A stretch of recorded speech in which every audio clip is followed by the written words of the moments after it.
I'm Dennis Meredith. I was laying in my bed, and this song came to me while I was dealing with my illness, my sickness, and I thought I'd put it in a rap like this. I'm the preacher, don't you know? Got my message and my flow. I'm the one who cracked the door. Everybody ought to know. I'm the one who came out, wasn't looking for no clout, taking charge of the shop. Everybody had their doubt, but I'm still here. I'm still here. Say, I'm still here. I'm still here. Say, he's still here. He's still here. Say, he's still here.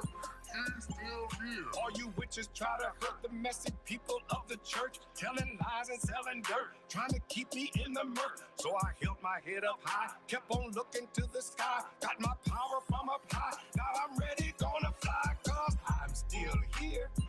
I'm still here. Say, I'm still here. I'm still here. Say, he's still here. He's still here. Say, he's still here. He's still here. Dimensions are my move. It's a different kind of groove. Growing up, moving out, different message from my mouth.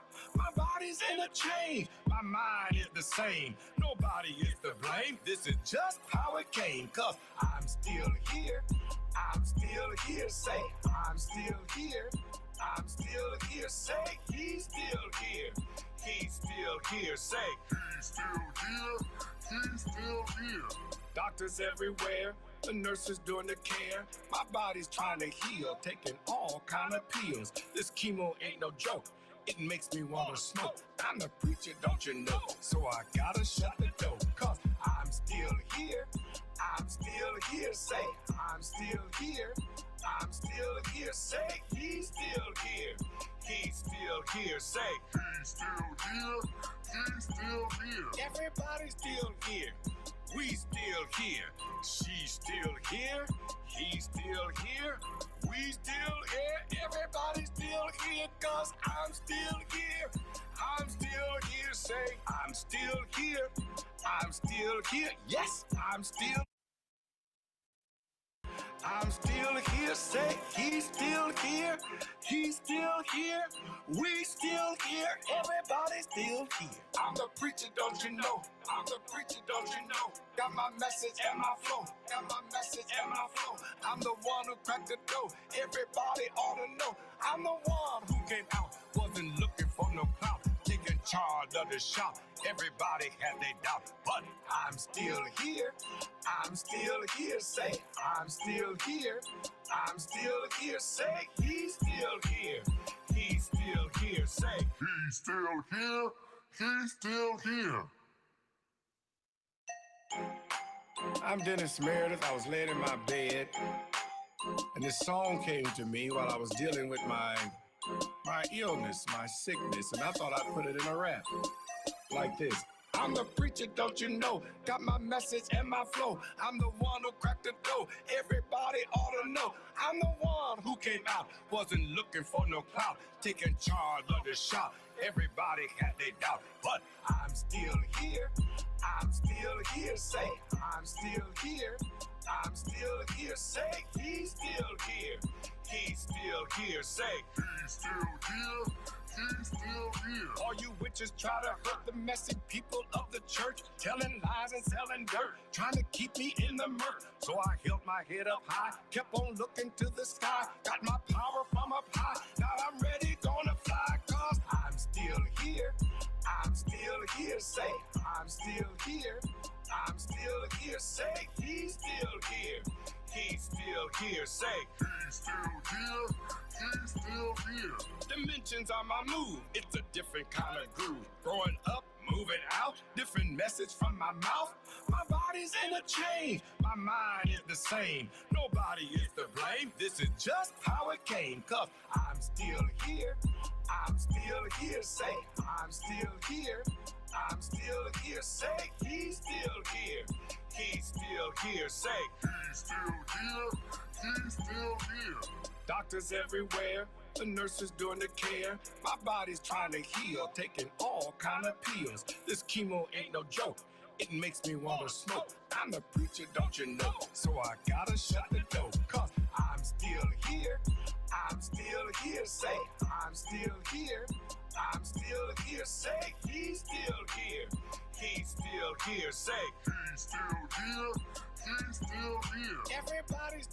here. We still here. She's still here. He's still here. We still here. Everybody's still here, cause I'm still here. I'm still here. Say, I'm still here. I'm still here. Yes, I'm still here. I'm still here. Say, he's still here. He's still here. We still here. Everybody's still here. I'm the preacher, don't you know? I'm the preacher, don't you know? Got my message and my flow. Got my message and my flow. I'm the one who cracked the door. Everybody ought to know. I'm the one who came out. Wasn't looking for no clout. Taking charge of the shop. Everybody had their doubt. But I'm still here. I'm still here. Say, I'm still here. I'm still here. Say, he's still here. He's still here. Say, he's still here. He's still here. Well, welcome to Life Class. Once again, this is Bishop and lead gentleman LeVar, and we got a really special presentation we're doing today. As you know, students and teachers and people in the school systems all across the country are back in school. Some are going back, some are already back in school. It has dominated the news cycle because there really isn't a consistent plan nationwide for how children and teachers and school workers should come back to school. And so our conversation today is going to be with some students who are going back to school and with some teachers who are also in this kind of situation that is very concerning and very challenging. And so we have our own members of Tabernacle and a visitor who's going to talk to us about their perspectives of what this going back to school looks like to them and how they feel about it. And so the first thing I want to do is we got Alonzo and Fernandez, who are Fernando. You know what I say, Fernando? Fernandez. Well, Fernando is no, ain't it? Yes, Yeah. Anyway, Fernandez. it's O at the end. Yes. And we got junior professor Joshua Meredith, who's on, and Joshua's good friend Riley is on. And the first thing I want to do in kind of a group dialogue is, I guess I'll target the two brothers there about how your summer went, given that you were, we're still in the pandemic and we still have to be very cautious about going in and out. So tell us about how your summer has gone. Summer was good. Like whenever we had to go outside, like work out in the yard, it was hard having to like wear a mask the whole time because it's like really hot. And so, um, Did you go anywhere for the summer, or did you just kind of quarantine and hunkered down yeah, and we were remain just in? like, for me, yeah, we were quarantined at our house. We didn't really go that many places because we didn't want to like risk any, sickness and stuff. But Sure. for me, I uh, I think personally it was one of the best summers I've ever had. It wasn't. Yeah, we couldn't go anywhere. We couldn't have any friends over, but it was like it was like a summer. It was still a summer, but just didn't feel like it. But it was really good for me because if I wanted to go outside and play basketball, I could do it by myself. I could pretty much do everything, but I just had to stay in the house a lot, and I couldn't really go everywhere. But I don't think it really stopped me from doing what I like to do. And even with the quarantine, I wasn't going to let that stop me from playing basketball and doing what I like to do. So, but it does get annoying when I can't go places. Okay, well, good. But the fact that you stated it was one of your best summers, that speaks volumes to your ability to, I guess, enjoy Manage. life and Yes, manage managing. even in this kind of situation. So let's go to Riley. She's the only female on, and Riley, tell us about how your summer was. Well, personally, my summer was a little bit more uneventful than most, but despite being quarantined in and not really being able to see anyone, it was still kind of peaceful because, you didn't have your friends trying to pull up at your house every day, like, hey, let's hang out when you're just trying to sit down and read a book. So while it did get kind of boring sometimes, it was very good for you to be able to focus on maybe get some me time and explore new things that you like. So Wow. that's kind of what this summer has looked like for me. Oh well, good. Sounds like okay. You all sound like adults almost here. Yes, they That's really do. Reading so. books. Joshua, tell us about your summer. Well, for my summer, it wasn't really it wasn't really eventful, like Riley said. It wasn't one of my more fun summers. Usually, I go and travel to New Jersey to see my other side of the family with my mom. That's really fun. And this summer, I have more time with my brothers now, so I really got to uh, see about them more. And there were some events that went on at home that were very surprising. Some were fun, some were not so fun. So that's been, my What summer. was one of the most fun events you had this summer, Joshua, at home? Well, there was a time where we downloaded Just Dance from the on our Xbox, and so we started playing Just Dance and to see who could get the highest score, and it was really fun. Okay. So how many of you all? I know some of you all like what do you call it? I call them video games. I'm calling old school. Is that what they are? They are doing a lot more video So games. do you all enjoy the fact that at your home and you have access to video games? Did that dominate some of your time to make it more rewarding about staying at home? Definitely, yeah. Yeah, it passed time. What I about can. for you, Riley? It Did you play any games, Riley? Do you do any video games yourself? I'm not really into like Fortnite and Call of Duty and shooting people on games, but I have put a lot more time into playing Roblox. If you've heard of that game, with me and my crew, you know, Oh, Oh, okay. we'll play okay. a couple different games That's every now and then. I have a lot more time and not focused on homework every day. Wow. oh, okay. So you're not into Fortnite and all those other kind of Shooting games. those shooting games that my grandchildren love to play.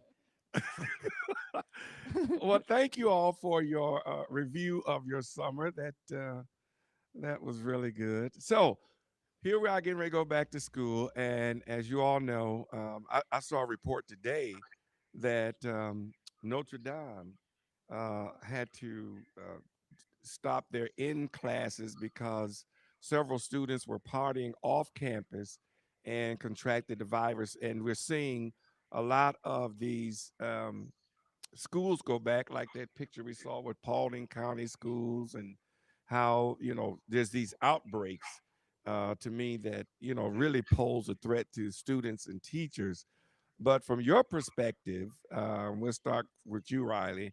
How do you feel about going back into the classroom? For going back into the classroom, I think that as long as you take the precautionary measures, you should be okay. Like making sure kids are socially distanced and doing deep, thorough cleans of the school. But if you ever see somebody if like the incident with the kids partying and contracting the virus, then you'd probably be like, no, we can't really do this because no matter how you deep clean, kids are kids, and you never know if somebody going to be like, hey, let me tell you about this, cough, cough. Oh So, yeah. but as long as you take precautionary measures, you should be fine. But if something like an outbreak happens like that between students, you should probably keep it virtual. Do you think that do you think it should just be virtual period, or do you think it should be virtual and classroom?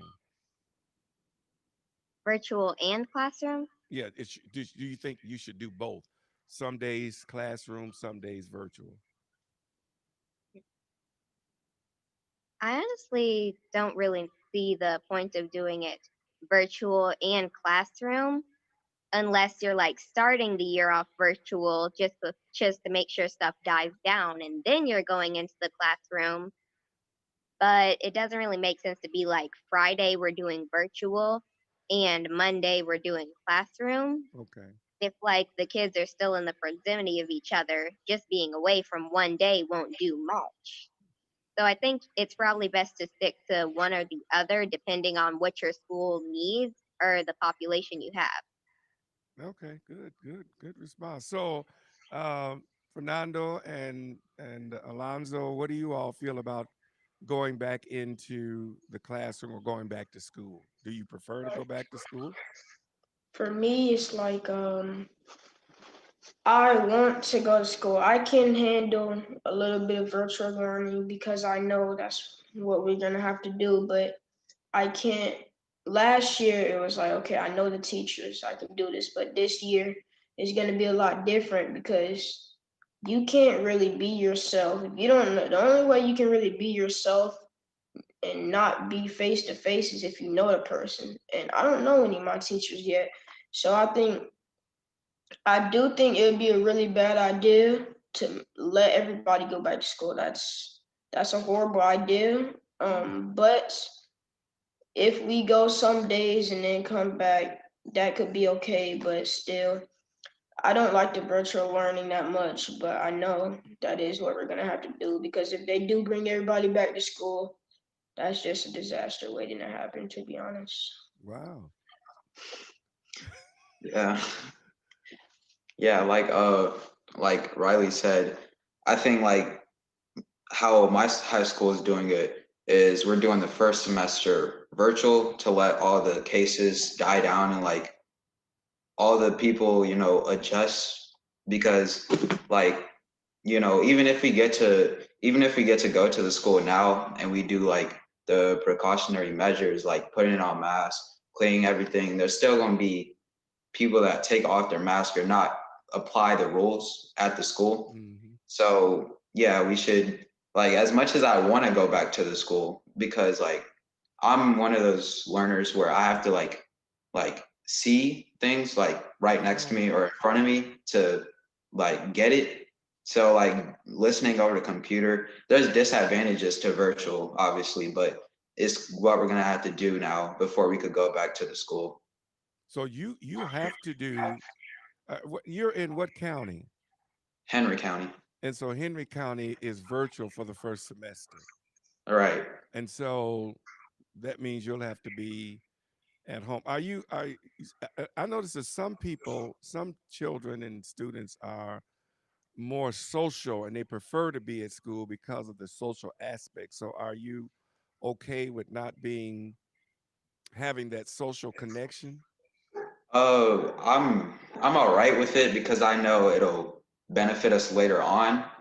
Like I want to go back to the school to, be social with people and like it sucks for whoever doesn't have friends in their class over Hmm. online because it's not like we're gonna be able to, talk to each other on a virtual call. But yeah, it like being social now over virtual is not working. So like it's just what we have to do until we could go back to the classroom. Right. So, Joshua, what are your thoughts and feelings about um, going back into the classroom? Well, I know for my school, me and Riley go to the same school, and we have around 120 students, maybe less. So we could, and our school is really, really big, and we just got a new building. So we could, if we use all the precautionary measures, we could probably pull it off. A virtual, no, in class school year. But I know for me, having a mask on for more than an hour is really tough for me because it gets hard to, you know, do what you need to do and move around without like having to take it off every, I don't know, 30 or 30 for 30 40 minutes. Uh, that's one reason I do not want to go back because we're gonna have to wear a mask and it's not gonna be able to benefit us. One good thing about virtual that I think will benefit us later on is that we don't have to have social aspects to where we can get the coronavirus. So then we can stay home, and later on, when it dies down, then we can go back and we can have the social aspects, and we can be social again. Wow. And during the quarantine, how, Riley, for you, has family time been a good thing for you guys since you've been home with your family? Has it been more of you guys coming together, getting closer, doing things together in the house that you guys normally wouldn't do if you were just living your life day to day? Well, with family time, I think we have been getting a little bit closer because most of the time I wouldn't really see my brother that much because he's at school and then he's on Fortnite. But nowadays I have been able to spend some more time with him and play a few games. Is your brother older than you? Is he Though Riley? I don't really play Fortnite with him, Mhm. I still have been able to watch a few movies with him, watch old series that were basically our childhood, and get a little bit closer, which is something I wouldn't have been able to do as often during his school year. Um, um, Alonzo, you seem to don't have to have all of the social kind of things going on. So, are you more comfortable with virtual learning or you prefer in class? I prefer in class because like seeing my classes that I've had for the past 2 days, there's not many people, I would like talk to, even if we could like text. I don't have a bunch of people in my classes that I text over the phone. So like being in the school to have a chance to eat lunch with our friends or just see people is better for me, but I know virtual is gonna benefit us later on. And so we're just gonna have to wait till next year because we were doing the first semester virtual, and then hopefully everything dies down. It'll give us a chance to go into class next year and say It seems like to me one of the benefits that virtual will do is almost like a precursor to college. It's like at some point, when all of you, I'm assuming that all of you are going to go to college at some point, that it really prepares you for how learning will be in college, even though it's classroom. But you have to do a lot of stuff with your computers outside of the classroom. So to me, in the long run, I don't know what you think, Lee. That would be a benefit because it's kind of really conditioning you. But I do think don't all of you all have to, even though you're in school, all students have to have computers, regardless whether you're in Yeah. school or virtual, right? You have to have a computer to be a virtual student. But I'm saying, don't most students have to have computers at home, whether it's Yes. virtual or whether it's non? Most schools are giving out computers to children that don't have access to a computer. And it's up to the parents to either take the computer or But is there for you guys, is there some aspect of your in school learning that you have to do it with your computers? Oh yes, for us, there is.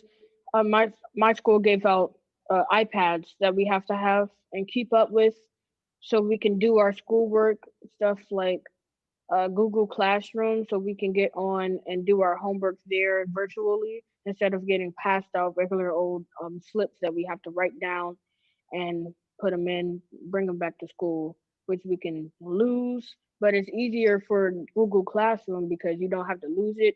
Once you get home, you do it, turn it in, and then boom, you're done. So that's what people use for. That's what school. Fernando, how will you do your homework? Is there some way that they have already informed you to how you do your homework? It's different. Some classes to do the homework is harder than others because some teachers, just like any teacher, even if we was in school, some teachers might do homework a different way than others do. So when it comes to the homework, I enjoy when they keep it easy, nice and simple. You just go, you post the file on there, and we do the file. But some other teachers, they make it complicated, which we have to do it, but it does get annoying. It just depends on how the teacher does it, and not every teacher is going to do the same homework and do it the same way, just like if we was in school. So it just really depends on what the teachers do. Riley, I know, just observing sometimes when I would go over to Taylor's home and Joshua was doing homework, it looked like a real grueling process. I mean, it would just be into the evening, just all day. It's like the workload was just, to me, I mean, this me observing was just impossible. Do you think that it's going to be that level of involvement, even with, how you all are going to operate going back this school year? Well, I think the amount of workload, it's still pretty similar despite being virtual school, because I know since we were still doing virtual near the end of last year, we had a fairly similar amount of workload. I mean, we still had to do all the essays Dr. Ledford would push on us. Um, all the worksheets, they would just be online, but that wouldn't really lower the amount of difficulty because all the worksheets that you're given in class, you can do online. All the arts and crafts projects that Miss Barnes may give us, you can get those supplies. So it stays fairly similar no matter where we're at. If anything, it got a little bit harder. As you're saying, it's the virtual became a little more difficult than having to be in school. Yes, sir. Wow, that Mr. Clark don't play, huh? Jesus. I felt sorry for my poor grandson. I had to pray hard for him because he would be up late nights. Uh uh, uh but what is Fernando? yeah, Fernando. No, I want it's the other one. Alonzo. Yeah. Does your high school give you a lot of homework? Do you have a lot of homework that you have to do? No, we haven't gotten a lot of work yet. I wouldn't say we're not going to. It's probably going to start maybe next week, but so far we've just had to introduce ourselves to our teachers, sign syllabus over like the computer. They have a little Google form link at the end of each syllabus, and so we usually click on that, and then like we uh we submit it for almost each class. Um, it definitely gets hard when like you have connection issues or like your teacher has connection Oh. issues, like cutting out each other's audio and like that those are hard parts of doing work over virtual. So yeah, but we haven't got a lot of work yet. So there are some technical issues that are a part of this process. Now, so before we bring our teachers on and go to the next segment, do you all feel like this gives you more flexibility? I mean, you can eat. I mean, you can. I mean, in school, you're a little more restricted. Do you feel more flexibility doing virtual, or is it kind of similar? Joshua, you can respond, and everybody else can kind of chime in. I think that there is a little bit more flexibility. There's a little bit more, um, it's a little bit more laxed in the terms of having class. So you can eat like a little snack in class, but don't make it loud. You have to be on mute. Just make it respectful, and they'll allow it because it's not that it's not respectful to just eat, but when you're actually doing something and you're eating and you're drinking and you're slurping really loud, when you're not on mute, it's not pleasant. So that's when it becomes a problem. So when you're on mute and you're doing what you're supposed to do, then it's a little bit more lax and you're having a little bit more freedom than you do in regular class. I think I think it's a lot more flexibility. After one class, I get maybe 10 minutes. If class ends early, I can have maybe 10 minutes. I can go outside. I can do what I need to do with my dog. I could watch maybe a little bit of TV. Then I could just go straight back upstairs and continue working. In school, you can't do that. In school, you can't walk out the classroom and go watch a TV show. So when you're in online school, it's not even that. First off, what you do, they can't stop you. Now I don't do nothing bad because I listen to the teachers, but if I go and watch a TV show, they can't say, no, Fernando, you have to stay on the computer. You cannot go and watch a TV show. If I want to go outside, they can't tell me I can't go outside. I just come right back upstairs and I continue doing my work. Um, Even with the online school, I do what I like to do. I Wow, don't. that is some flexibility. Right. Yeah. How's your flex? Do you think it's going to be more flexible, Riley? I think it is a lot more flexible than school, like everybody said, because you're not on the same 8 to 4 schedule where you're doing class, class, class the entire time. No, we actually have a lot more time when you may get off of school to set a schedule and be like, oh, yeah, I have like 5 hours to do homework and I can get it done in two. So you definitely have a lot more time to do more recreational activities that you may have missed out on before.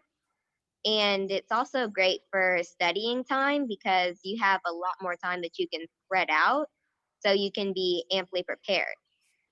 But yeah, there's definitely a way more flexibility than you have in regular school. Because in Wow. regular school, you don't have like those 30-minute breaks in between classes. You can't just be like, yo, I'm going to skip school for 30 minutes. See ya. I'm out. Wow. Okay. Alonzo, you want to chime in right on there? Yeah, I like they said, I think it's way more flexible. Our teachers give us breaks after each period. For me, I don't know how it works for them, but on certain days I have certain classes. So like Monday and Wednesday, I'll have 4 periods because I have 7 periods in total. So Monday and Wednesday I'll have 4 periods. Tuesday and Thursday I have my next three. And then Fridays is like a catch up day. So whatever you didn't complete during the week, you could catch up on whatever work you need to do. And they don't give us tests on Friday either. So that's a benefit of us catching up on our work. If there was like, connection issues or we couldn't work on something during the week, it's way more freedom than like being in school. So all of you all would agree that there's more flexibility with the virtual learning situation with being at home and having, a little more freedom. Like Riley said, you got 4 hours of homework, you complete it in 2 hours. That means you got 2 hours to just kind of do what you want to do and then come back. So the flexible the virtual does give you all some benefit with flexibility in your ability to learn and do your work. So that's a benefit, and don't you? Would you consider that good? Yeah. Yeah. Indeed. Yes. Well, thank you all. Oh, we're going to go ahead and make a shift. Thank you all. You all were very Very good. good. Thank you all. Very articulate. Thank I was you. surprised at the little what Alonzo. I can always get him mixed up. Fernando. I was surprised because he doesn't really talk that much. We were talking before. He's like Alonzo's. He kind of flows pretty good, but I hadn't heard you talk as much. You real good. You got a good old TV talk there. You kind of flowed real well with this situation.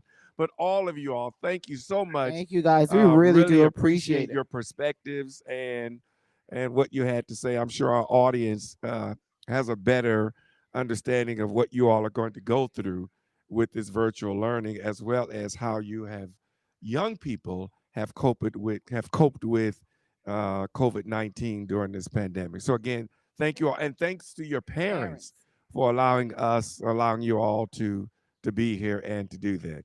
Thank you. Thank you guys. We appreciate you. So we're going to go ahead and make a shift now. We've got two teachers who are members of our church who are here today. And we have Eva Brooks and both are deacons of our church, and Deacon Mark Washington, who also are our teachers, and we want to hear their perspectives on this virtual and in classroom, and how do you feel about the president? No, I'm not going to go about this whole about this. And so this segment is going to be, I'm going to step down, and Mark is going to take my seat. And this segment is going to be led by another school teacher who is our lead gentleman. He's also a school teacher. So they're going to have this teacher conversation and dialogue about what we're dealing with. So come on, Mark, and take Taylor. Mark needs a what microphone? Give me yours. Switch.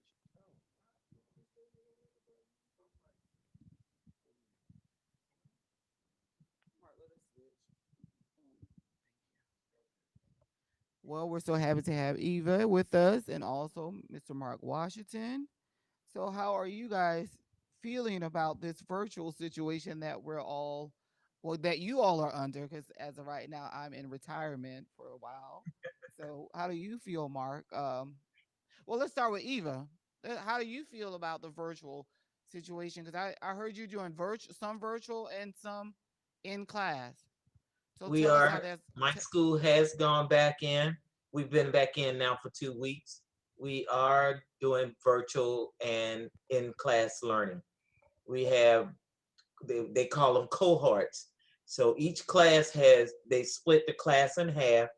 So half the time, one group will come in one day and then the next group is at home doing it on the same day. We have mandatory check-in every morning for those that are working at home. Then they have like a couple of hours of time to do their work. Then they check back in again. And then they break out and go into their art class or music class, Spanish class, whatever else they have to do. And there's a lot of cleaning going on. We have to, we have shields. Everyone is mandatory wearing masks. Are your Uh, students wearing masks?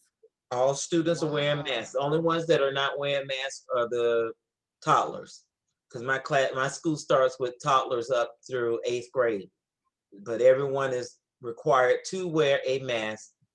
If you're 2 years and younger, you don't, but everyone else, you wear a mask, and Wow. they do keep them on, and it's working out.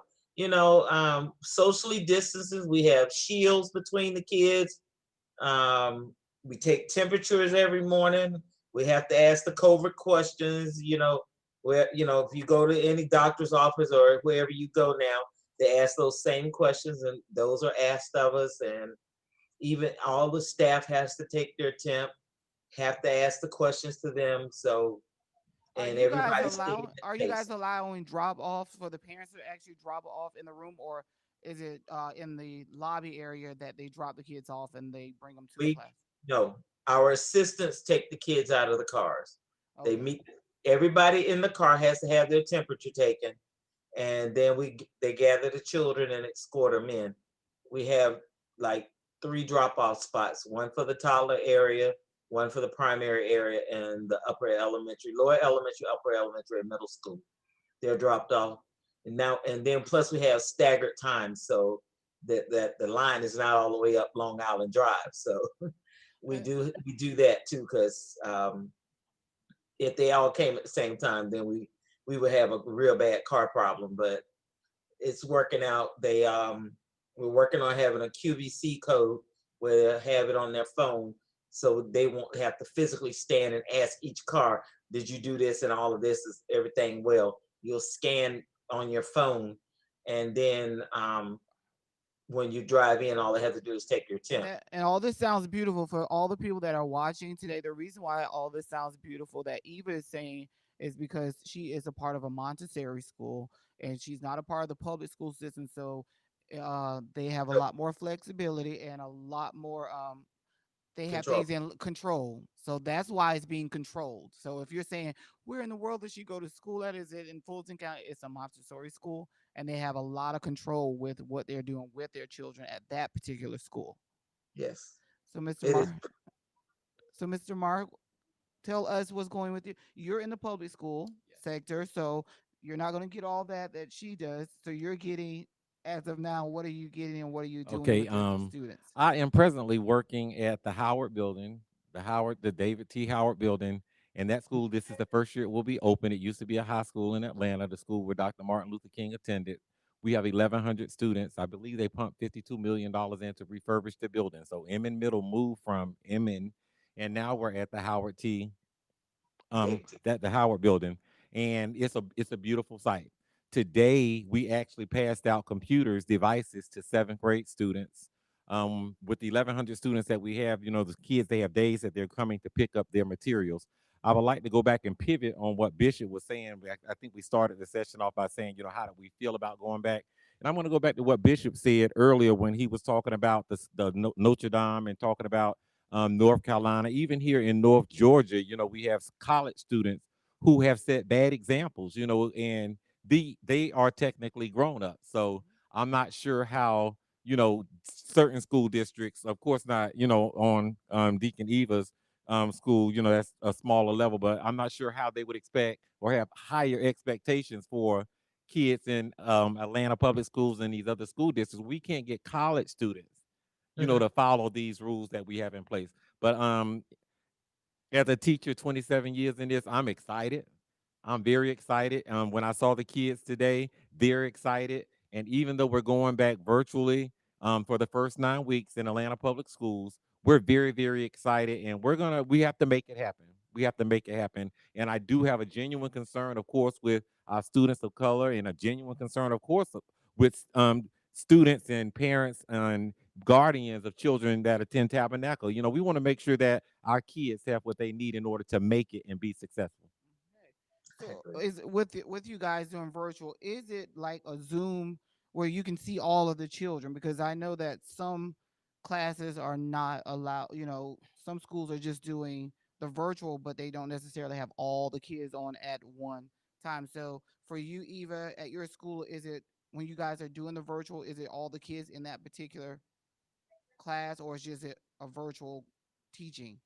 So when we ended back in March, it was all the kids on at one time. But now, because we've split the class in half, the kids that are at home are on Zoom first. The kids in class, they're just doing regular school. But we do have Zoom. We're using Zoom, Google Cloud, and also Seesaw. So we do have those three platforms that we are using for teaching the kids. So, and it's working out. I agree with Mark that there are kids that are not ready and parents that are not ready for the kids to be back in virtual because of the fact they don't have the economics to own a laptop or a computer. I do know that, some of your major public schools are issuing those, but there are still kids, even if they get it, there's still the problem of not having internet and not being able to get to the school, or even going out to the bus if they pull a bus up with the Wi-Fi on it for them to get, to get to it, because we don't know the whole family situation as far as what's going on in the home. And I'm very concerned about that. I am blessed that I'm in a setting where there's a lot of money going out and the money flowed very well, and for them to get all the stuff that we needed to be ready to open, we thought we were going to be sitting at home, but they made sure we weren't going to sit at home the rest of this year like we did since March. And like I said, we do have everything that needs to be in place is in place, and everybody respecting where they're supposed to stay. So that means I can't go into any of the other buildings on campus. I have to stay in my building so that we're not contaminating anybody or infecting anybody. So, And one of the things that you said that I found that is interesting, you said there's a lot of cleaning. Who's actually doing all the cleaning? Are you guys doing more of that? Or are you guys having someone, team of people come in and do it? Or are you guys solely responsible for that? during the daytime, the assistants are responsible for cleaning behind the children. But in the afternoon, after everybody's gone, we do have a cleaning service that comes in every night and do, quote, a deep cleaning, where they go in and use the UV lights and all of that kind of stuff. We got ionic air pullers, handlers that's pulling the air through the room, circulating and keeping it circulated. And it's just a whole bunch of stuff that they're doing. So Even you have people jealous, so I'll go back to Mark when he dealing with, when he dealing with the public school and the public's money.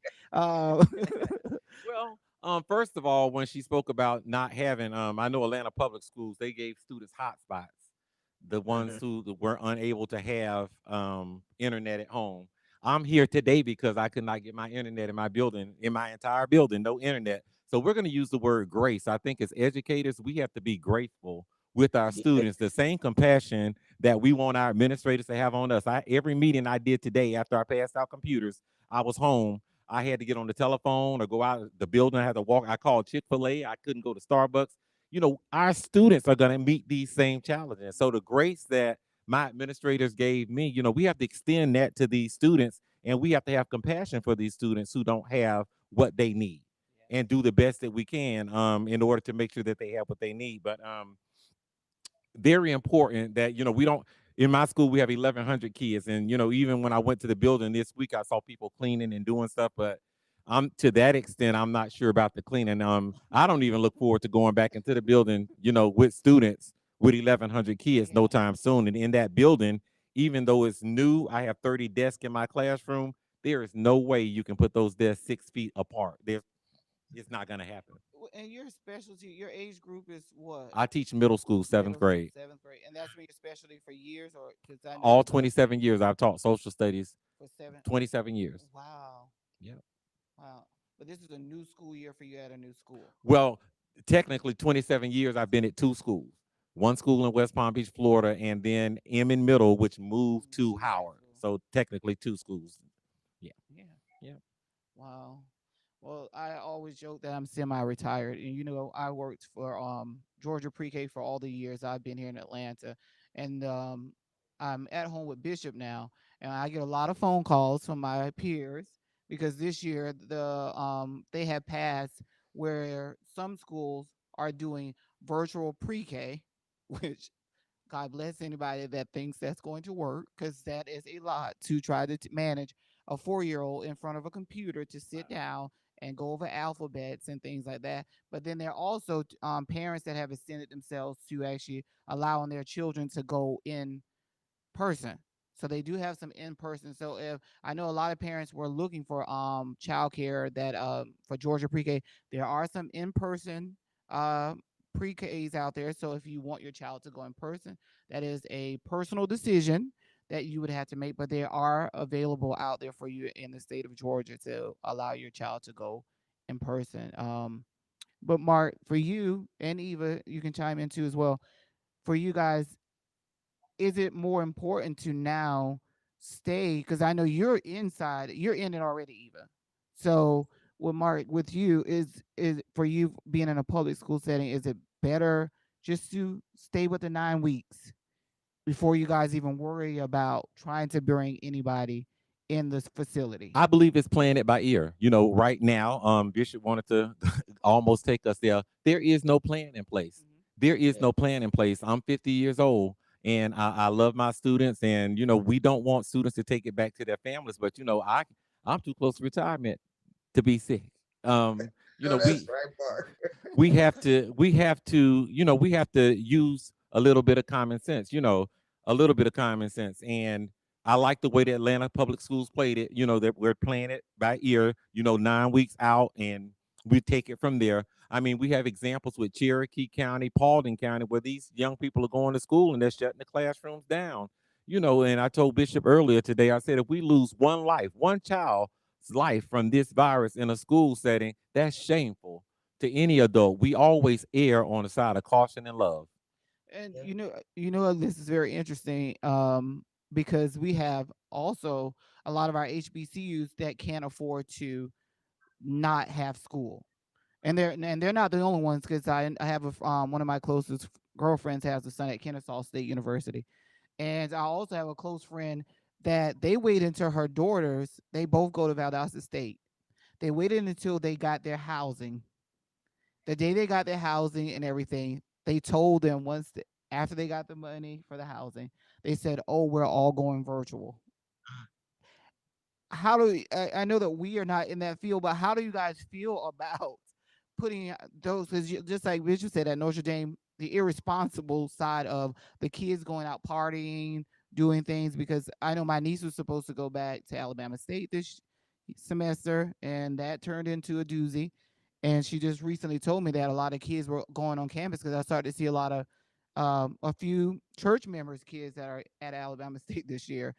So how do I know we want safety for our children, but a lot of these children, definitely freshmen, want to go to school for the very first time. They want to go to school. They want to see what it feels like. And I know that some of those schools are taking precaution where they're not allowing the upperclassmen to come back. They're having more of the freshmen. How do you guys feel about that? Because you know there's probably going to be a little bit of a Um, it's political. It's political, and I live across the street from Clark Atlanta, Morris Brown, directly across the street. So the Walmart that's right there. The college students, some of them are back in town. I know Clark Atlanta is doing virtual because several students that attend Clark Atlanta left their stuff in my place.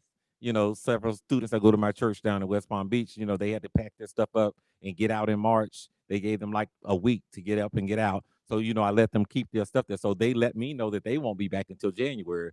But going to Walmart, there are students back. You know, in that neighborhood, you can tell when the college students are back.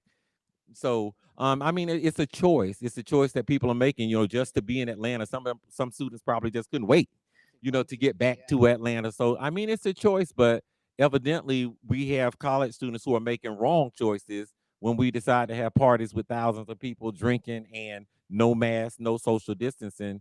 And it's not, and it don't set a good example for students that I have to teach every day. If they're not doing it, you know, why should we? And I agree with you, Mark, because I feel like because our governor and our president did not mandate masks in the beginning, people took this real lightly and they didn't take it seriously. You know, us older people, we took it real serious because most of us are still staying in.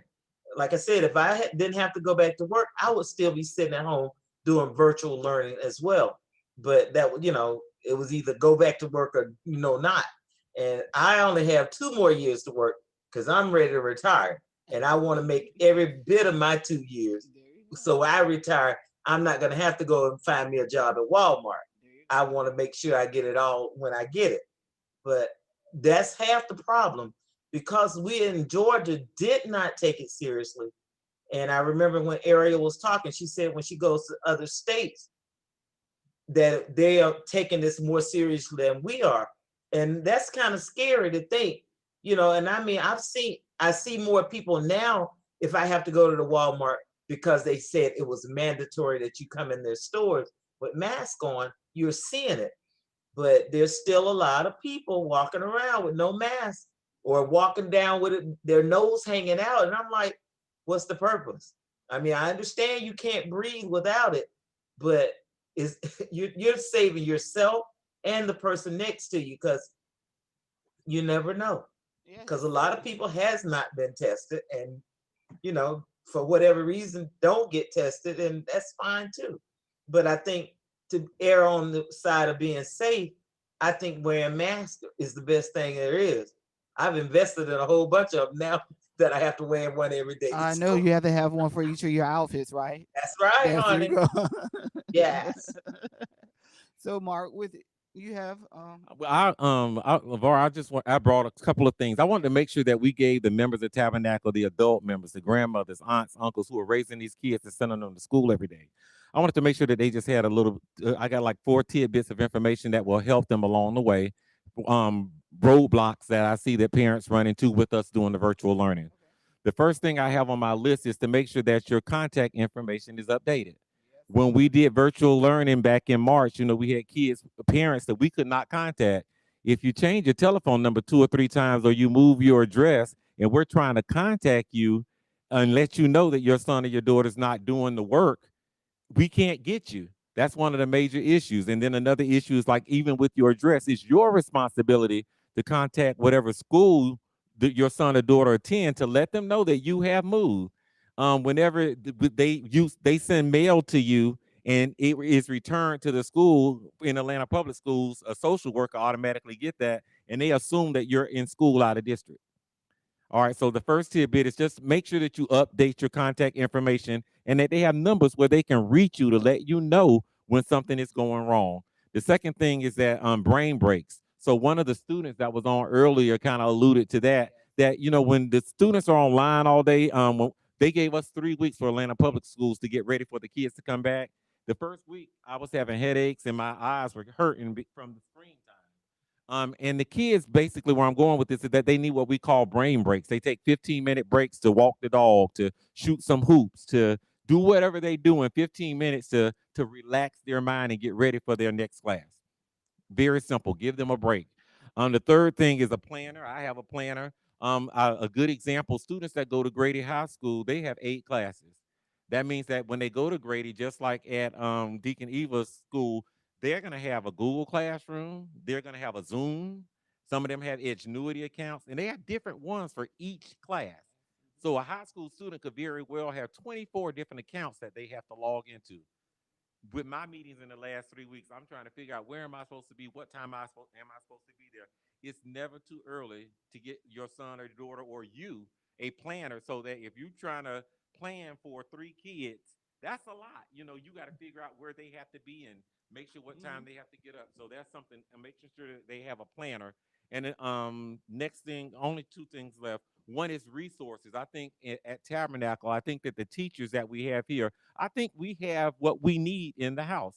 I would love maybe LeVar for us to come up with something where we come up with a database of people who are educators or retired educators so that if Sister so-and-so's son is in the 7th grade and he having a hard time with social studies, somebody can look in the database and say, oh, Deacon Mark, he teaches 7th grade social studies, and they can refer And the, I'm gonna adult to me, and I can mhm. kind of guide them and say, And well, I'm this gonna is put what you this. in charge of that. Oh, I have no problem Yeah, with that. I'm definitely putting you I in have charge. no problem. Yes.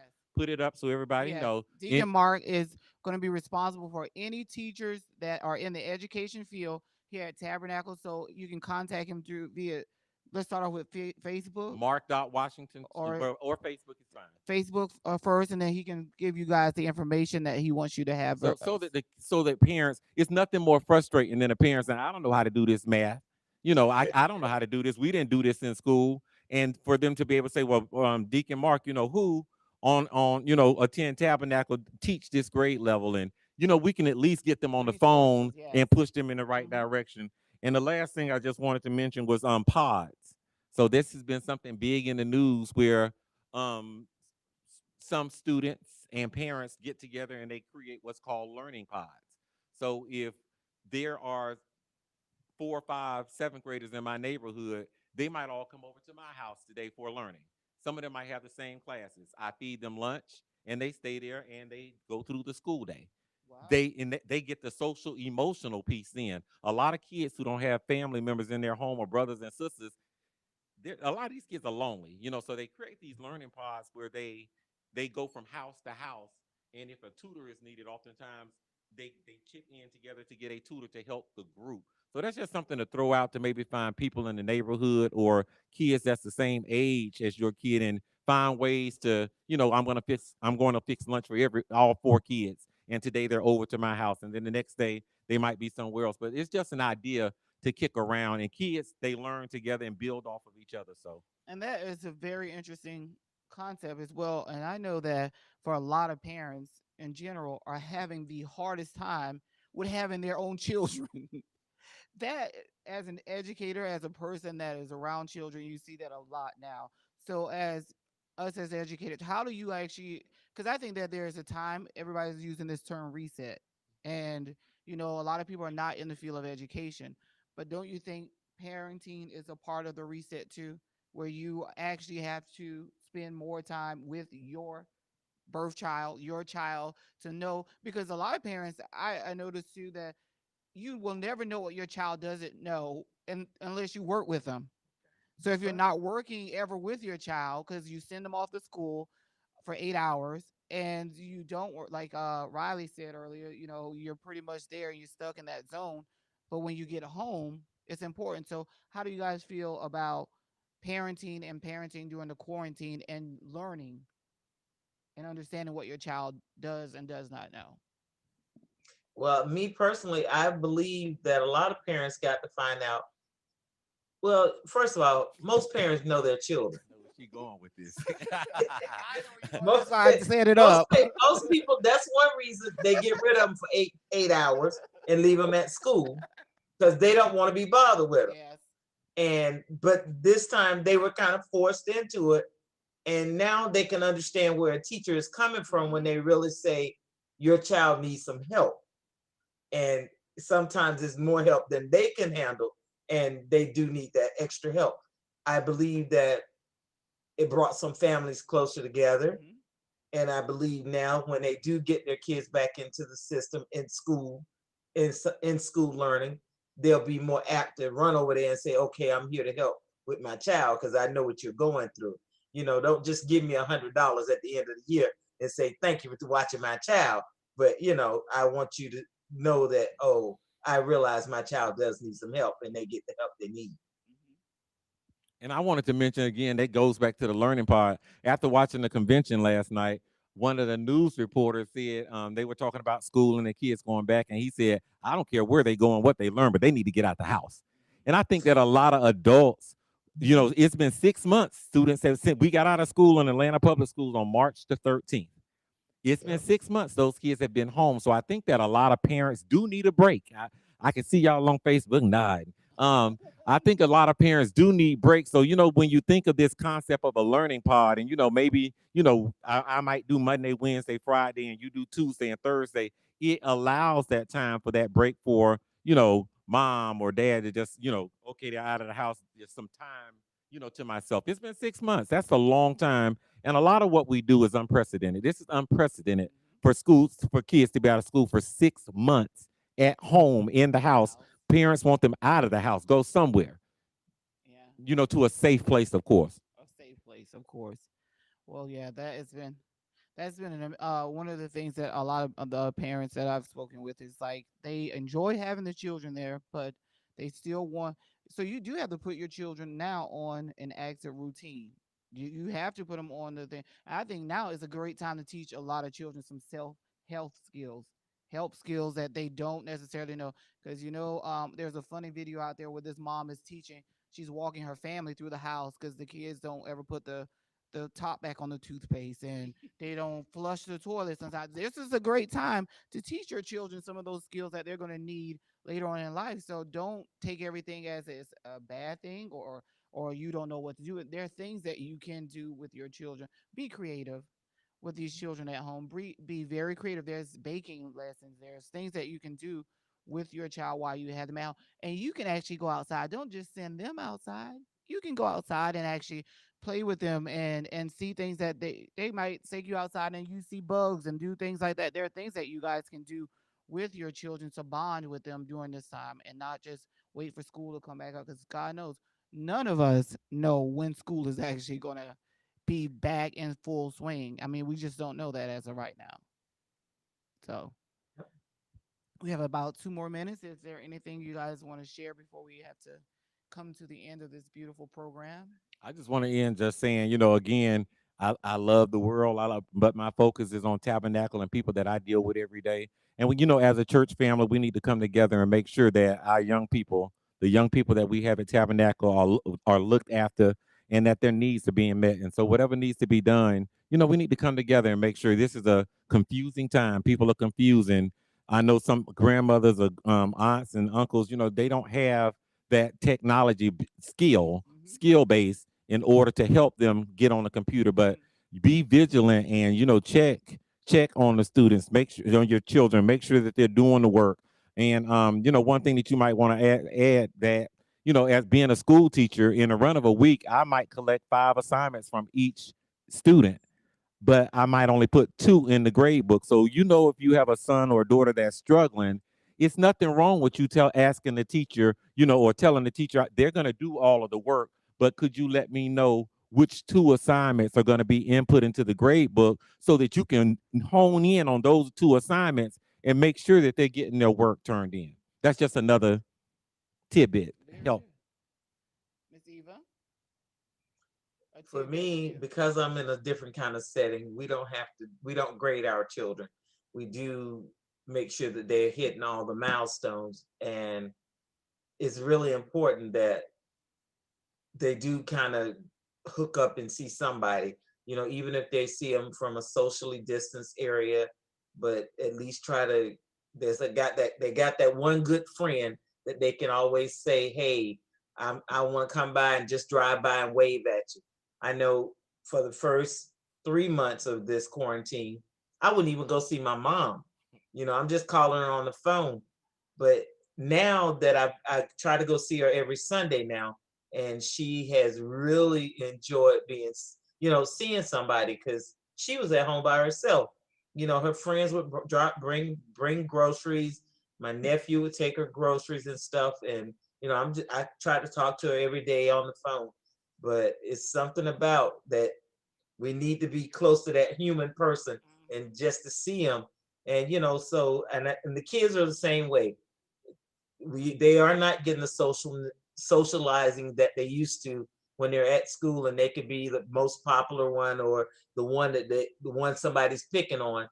But at least if they can get that one good friend, even if it's somebody at the church that they can say, hey, just drive by them and say hello to them, it does the world of good.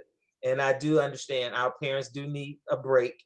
So if you know a parent that need a break, say, hey, I can come by and look at your children through the window. You walk out the door and I'll watch your children. Or if you trust me coming in with my mask on, I'll come in and look at them.